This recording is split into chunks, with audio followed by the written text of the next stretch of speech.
meus irmãos e amigos, a paz do Senhor, caros seminaristas que estão acompanhando o nosso curso online pela internet, usando as redes, e nós estamos no YouTube. Este é o Seminário Teológico Tabernáculo Bereshit e a Faculdade Teológica Bereshit, onde todos os professores têm graduação de nível superior do MEC, pelo MEC, ok? Nós falamos do Centro de Cultura Bíblica, que é a empresa mantenedora desses seminários. Há mais de 28 anos estamos aqui nessa região sul capixaba, leste mineiro, ensinando teologia. Mas também aprendendo teologia, né? Porque a gente nunca sabe, a gente sempre aprende.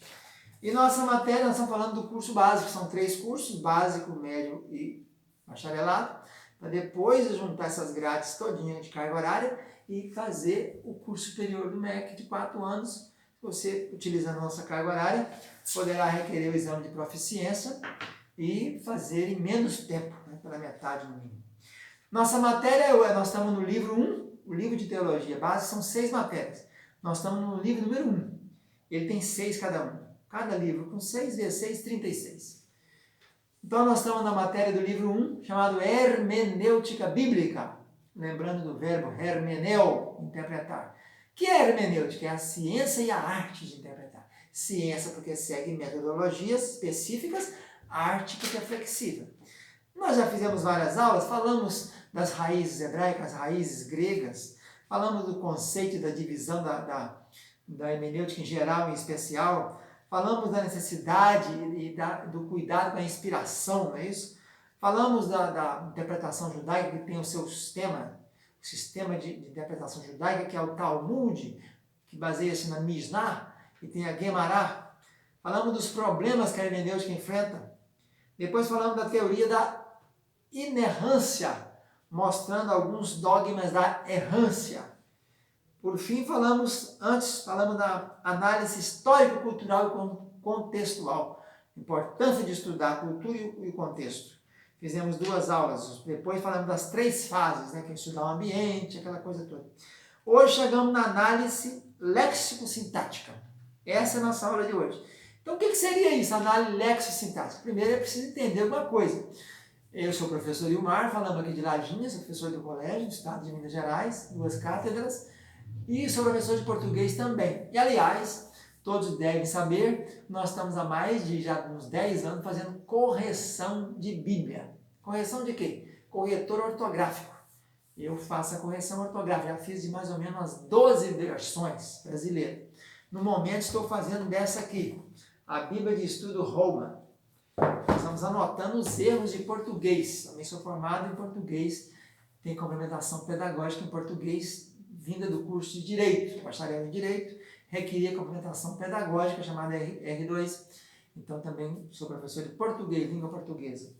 E nós temos que entender algumas coisas básicas de português para entender essa análise léxico-sintática, né? Primeiro, palavrinhas gregas, né? Lexema, palavra, vocábulo. E depois a palavrinha sintaxis. Taxis é ordem. Então, ordem conjunta. Então, quando a gente fala de léxico, nós falamos das classes de palavras. Adjetivo, substantivo, vocativo, não é isso? Nós temos interjeição, advérbio, pronome, nós temos o verbo, e são classes gramaticais. Isso é a análise morfológica, análise léxica. Agora, sintaxe é colocar isso dentro da frase. João matou o gato. João, sujeito. Matou o verbo, predicado. Matou o quê? Objeto direto, o gato. Então, essa análise sintática, dentro da taxa, dentro da ordem. Então, não interessa se é substantivo, interessa a função que ele ocupa ali dentro. E a hermenêutica tem que se fazer isso. Além de fazer análise cultural, histórica e contextual, né? Um texto fora do contexto gera um pretexto, a gente tem que passar por essas fases aí de fazer a análise sintática. Saber qual é a função da palavra ali, para não ter problema. Senão você poderá aparecer com vários problemas aí e não vai depois entender qual a função da palavra ali dentro. Então, a análise léxico-sintática, a gente tem que entender o sentido literal, figurativo e simbólico, né? Já falamos nisso na aula passada.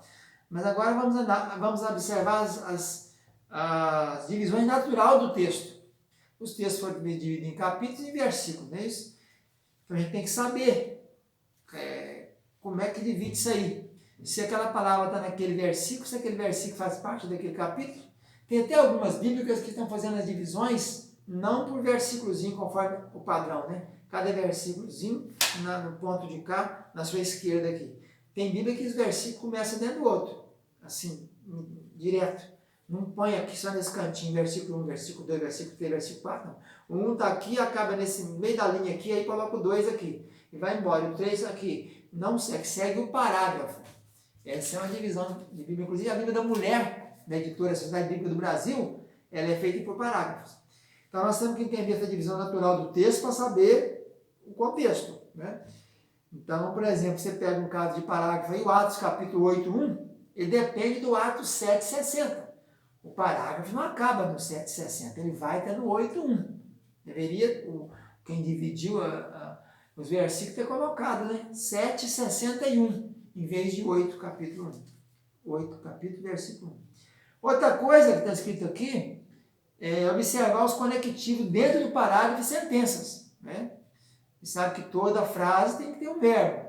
São coisas básicas de português, né? Tem que ter a sentença, tem o toque frasal, tem o ponto parágrafo e o ponto continuativo, né?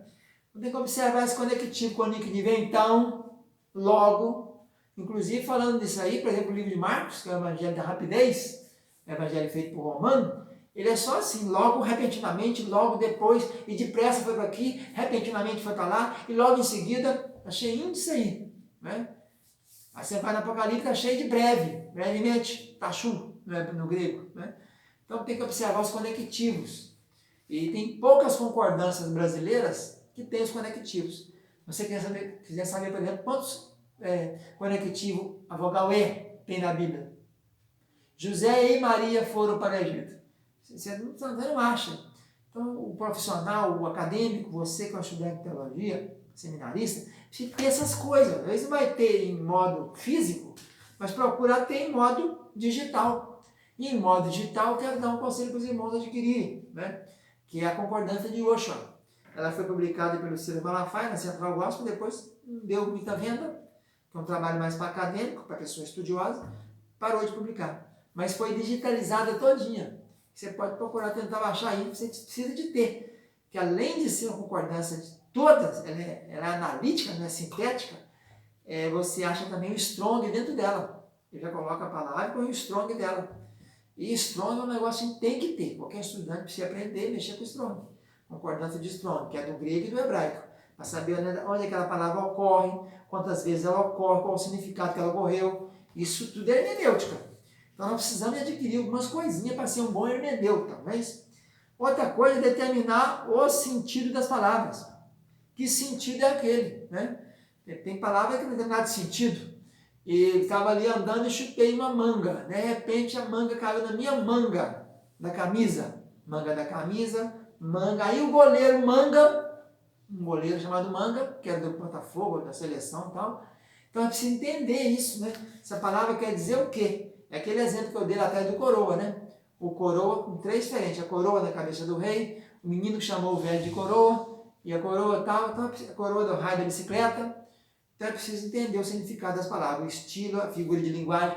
Tem muita figura de linguagem, eufemismo, metáfora, metonímia, né? Hipérbole. Tem que saber isso, é uma coisa que depende mais de português, mas é preciso saber, né? Estudar passagem paralela, pegar a sua Bíblia e verificar. As Bíblias têm referenciazinhas, tem aqueles números pequenininhos. Você vai lá no capítulo 5, versículo 2, tem lá uma letra em azinho. Olha embaixo o que é. Nota de rodapé, que vai te indicar para onde você está indo. E vai fazer a referência chamada cruzada, né? Aquela palavrinha ali também é uma citação. A palavra cruz aqui tem a citação lá no Apocalipse. Então, o bom hermeneuta, ele é uma pessoa cuidadosa, uma pessoa que faz exame acurado. Ele é como se fosse um bereano, né? Ele não é igual os outros Tessalonicenses, Gálatas, Filipenses, que vão engolindo tudo. O bom hermeneuta, ele é bereano, ele checa, ele verifica, ele examina acuradamente se as coisas procedem assim mesmo. Então, a análise sintática e a análise léxica é muito importante, porque ela vai dar validade, ela vai te trazer, vai te dar ideia das coisas. Você vai compreender, investigar o desenvolvimento do texto, como o texto se desenvolve, como mostrar como a passagem em consideração se encaixa naquele contexto, que forma que nós temos ali, se é poesia, se é prosa, se é parábola, né? Identificar os conectivos, já falei na sentença, o e, o ou, então, o mais, porém, contudo, entretanto, todavia, a conectiva, adversativa, as conjunções, os advérbios, né? Advérbio disso, advérbio daquilo. Determinar o significado isolado da palavra, né? Essa palavra aparece aqui no Strong e tal. Qual o significado dela aqui? Vamos ver qual o significado dela na Bíblia inteira. Porque a regra de ouro da hermenêutica é Bíblia explica Bíblia. Bíblia. Essa é a base principal. Então é isso aí. Tem que também verificar se é denotação ou conotação, né? Descobrir os métodos. Observando a tradução grega do Antigo Testamento, a Septuaginta. Os sinônimos, os antônimos. Sinônimo é o que é igual, antônimo é o que é o contrário. Os paralelismos são palavras, passagens ou textos com o mesmo assunto. Onde acontece esse mesmo assunto? Como o autor Daniel viu isso aqui, como João no Apocalipse está vendo isso. Passagens paralelas são aquelas que fazem referência uma a outra, tem entre si alguma relação, trata do mesmo assunto. É muito importante usar os paralelismos. Existe paralelo de palavra, de ideias, de ensinos gerais, né? Cada um serve para uma coisa. E temos que também ter regras para fazer essa análise sintática e análise morfológica ou léxica. Buscar esses detalhes dentro do livro para poder ter uma noção completa, inteira, mas lembrando sempre daquele segredo que eu sempre tenho contado. Se o Espírito Santo inspirou aqueles homens para escrever, ele também vai te inspirar para você compreender. Tá bom? Ficamos por aqui com essa aula. Fica na paz. Tchau, tchau.